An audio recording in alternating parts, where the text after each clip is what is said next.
Aujourd'hui, je vous parle d'un nouveau webtoon et pour le coup, celui-ci est plutôt particulier. Enfin, il est particulier malgré qu'il utilise des outils qu'on connaît très bien. Bref, vous allez comprendre et du coup, dans ce webtoon, on suit le docteur Ryu. Ryu, c'est un homme plutôt ordinaire. Bon, même s'il a des connaissances en chimie très poussées qu'on n'a pas et que si on le frappe, il nous empoisonne, j'ai envie de vous dire, c'est quand même rien d'inatteignable pour un humain. Et du coup, lui, il travaille au sein d'un laboratoire pharmaceutique et depuis des années, il se bat avec les plus hauts gradés pour que le profit ne soit pas l'objectif de cette entreprise. Lui, son objectif, c'est vraiment de sauver les gens.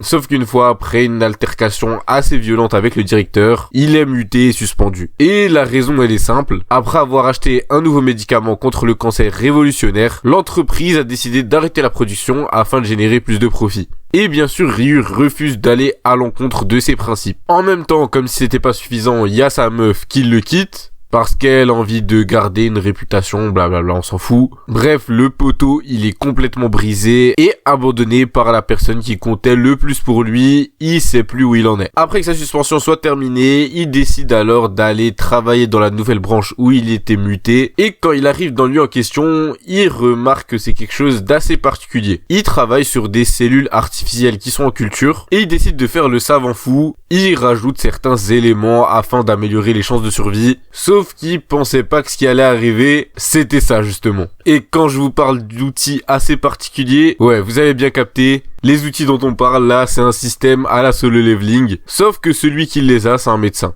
Ouais, c'est assez bizarre, je vous avoue, mais c'est pas pour autant nul. Loin de là, j'ai lu le début et pour le moment, ça a l'air vraiment cool. Faudra que je me mette à jour et que je vois la suite vraiment pour donner un avis final sur le webtoon. Mais pour le moment, c'est plutôt intéressant. Ça s'appelle Super Genius DNA. Vous avez vu aujourd'hui, j'ai pas oublié de vous dire le nom. Et comme dit, ça a plus d'une trentaine de chapitres et ça change un peu des histoires où le héros, il combat des monstres extraterrestres, mi-humains, mi-dragons qui essayent de détruire la planète. En tout cas, allez lire ça, vous me direz si c'est claqué ou pas. On verra, là c'est que le début, à voir par la suite ce que ça donne. Et sur ce, moi je vous laisse, à bientôt.